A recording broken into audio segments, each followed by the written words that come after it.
Joining me to talk about this growing problem and the possible solutions is attorney Dan Soloway. Dan, start by telling exactly how bad the problem of human trafficking has gotten in the United States. What's your take on that? Sure, Mike. It's bad and it's getting worse. You mentioned it's a $32 billion industry, which is now about 20 to 25% of the worldwide $150 billion industry that is human trafficking. It involves children, women, young girls. The victims are involved in not just slave labor, but child sex groups. The trafficking itself is becoming such a big problem. We're talking about 1.5 million victims in the United States alone. It's bad, it's getting worse. Dan, what groups are most at risk? We don't have a very clear understanding of that. We almost think that, well, this only happens to people that just aren't careful. I mean, those kinds of crazy rationales are so bizarre because it really does cross all boundaries, doesn't it? What is, as you've observed this develop, what is your take on that? The most upsetting thing is that children make up 25% of the sex trafficking victims. 75% of all victims are women and girls. We're talking about runaways. Runaways make up 1 out of every 6 of the victims. And if you look at these younger people, so many are killed as a result of this. They die of not just malnutrition and abuse such as murder, but also suicide, also difficulty obviously living the life of a sex victim with overdosing of drugs and things of that nature. So I would say the children is the upsetting large group, and women and girls. They're the most at risk, I think, at this point. You know, one thing we miss, first of all, we miss the fact that some of the reports are astounding. I mean, some of the reports are that a woman shows up, she thinks she's trying out to be a model, okay? They take her through these process, well, you got to come here once, you got to come twice, and then all of a sudden they say, well, you know what, you got the job. And so, but we need you to go to France, maybe someplace out of Ukraine to France, from France to the United States. We need you to go to these places to help us build your business. So this modeling agency then becomes a vehicle for just passing on this human trafficking. The other thing that we're hearing more and more about is the hotels in the big cities, especially in casino areas, that in the top of the hotel, somewhere in the hotel, that some of these women are kept there. Obviously, you know, this information is out there, but there seems to be so little that's being done about it. And so it's my hope, and I know it's the hope of you and so many attorneys throughout this country, that we can do something to at least make this less attractive to the people who are making $32 billion a year. What role do businesses play in trafficking? Hotels, airlines, restaurants, how are they involved? Where do you see this type of thing? Well, hotels, obviously, they are the premises on which the sex trafficking occurs. Hotels and motels, we need to sue them. Airlines transport the victims from the third world, perhaps, or European countries over to the United States. So foreign nationals are engaged in the practice here in the United States. Restaurants, obviously, they have slave labor there, but a great deal of the planning goes on there. These are places that are subject to federal and state law. You can go after the predator, but you can also go after anyone that is benefiting financially from the sex trade, from the human trafficking. So that makes everybody involved in, for instance, the premises subject to lawsuits under state and federal law. Websites. We have to go after these websites. Dan, one thing I find really interesting is that you not only go after the people who own that building, you go after the building. In other words, if they transport from Albania to New York, they're held in a skyscraper in New York, somebody knows what's happening, going on in that skyscraper. All of a sudden, that skyscraper becomes a piece of property that you can attach. You can actually say, we're going to sell it. This was used for the course of this. And we want the victims to be paid from the money that comes from that sale. This is a system that these folks don't understand. Simply saying, well, you know, Joe got caught, but there's 25 people behind Joe that'll take his place. The people at the top understand when they forfeit their property. And the RICO statute on this actually carves out special handling for this type of trafficking. You mentioned online. One part that comes into this a lot is you see some of these online services that are being sued because they really are the vehicle for people to make all of this happen. Explain that if you would. Well, obviously you have certain online predators. They use social media, Facebook, Instagram, Twitter. They use they hide in plain sight almost. They use what I call verbal kidnapping. They offer young girls who perhaps are on Facebook jobs or money to send home to their family or opportunities in school. So verbally, they are promising those things that people want, even, lost love or found love. Pursuing these type of ads on social media sites brings these young people in.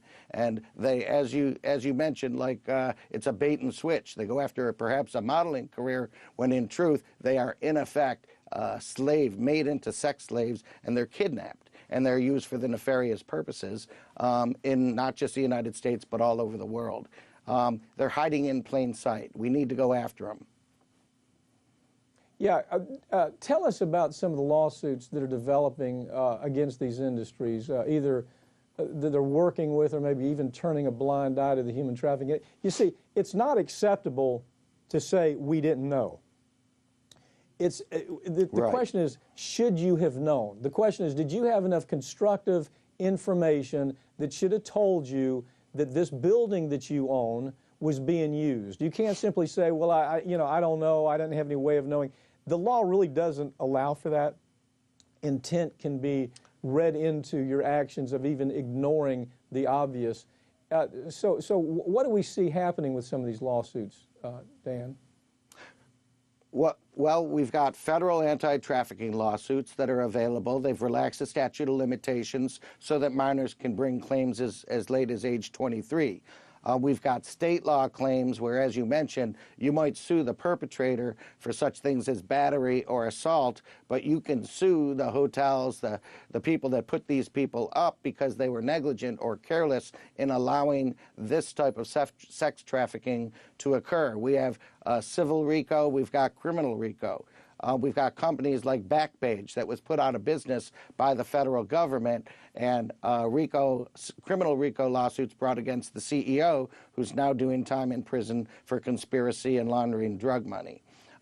They're finding some of these websites are actually engaged in helping these predators. They say take out words like teen or Lolita, and they call it scrubbing, where they make the verbiage a little less likely to cause law enforcement to grab onto them as the predator. But these are the type of lawsuits that are being brought, state and federal remedies, going after companies, whether they have insurance or not. Like you say, the building itself is valuable enough that you can attach it to pay for the damages that a jury might award in a lawsuit against these places. Dan, you're kind of a specialist where it comes to federal RICO kind of actions. Lawyers representing some of the victims, for example, of Harvey Weinstein, have filed RICO cases against the production houses, movie studios, and even law firms that help cover up this predatory behavior. We should start seeing that same type of development with RICO actions in these human trafficking cases, don't you think? I think we should. If you look at the hotels, for instance, what they're doing is they're already establishing a defense for juries. They are training their staff to look out for these sexual predators. For instance, they say, watch out if they pay for cash. Watch out if the door is an exit door inside a hotel room. But what they're doing is using this as a plan so that they can tell jurors that we had planned for this. We did the best we could. When, in fact, we're finding actual hotel people and motel people are engaged and getting money from. They're benefiting from these sexual predators. So we have to bring claims against it when it is organized, but also when we see anybody, even on an individual basis, benefit financially from what the sexual predators are doing, especially to these child victims. Civil RICO, as well as other state and federal remedies, all need to be brought. This is a way to put them out of business, and lawyers are going to have to do it. Dan Soloway, thank you for joining me. You happen to live on one of the corridors that comes right. I-10 corridor through the southern United States is one of the biggest areas for human trafficking, so I can't imagine that you're going to have any shortages of opportunities to do the right thing and bring these people into courtroom, make them pay for what's happened, and maybe slow it down just a little bit if possible. Thanks for joining me. It's getting worse.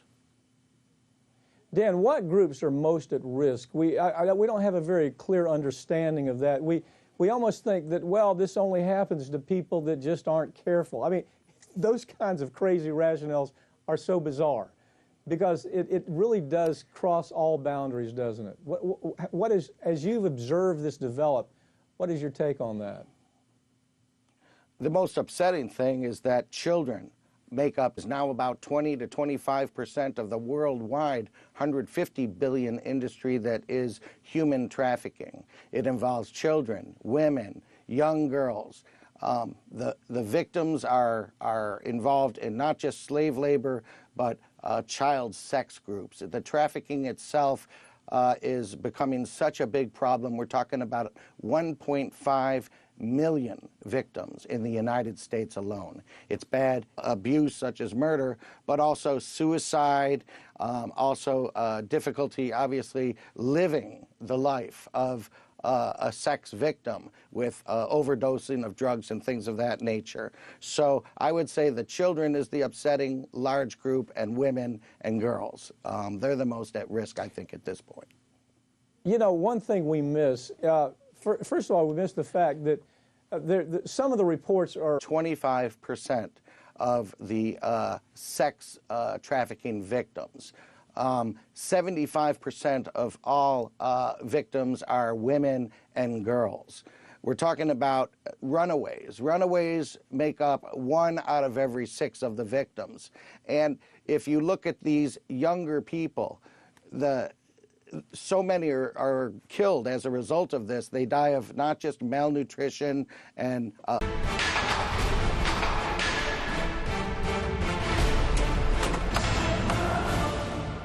Joining me to talk about this growing problem and the possible solutions is attorney Dan Soloway. Dan, start by telling exactly how bad the problem of human trafficking has gotten in the United States. What's your take on that? Sure, Mike. It's bad and it's getting worse. You mentioned it's a $32 billion industry, which is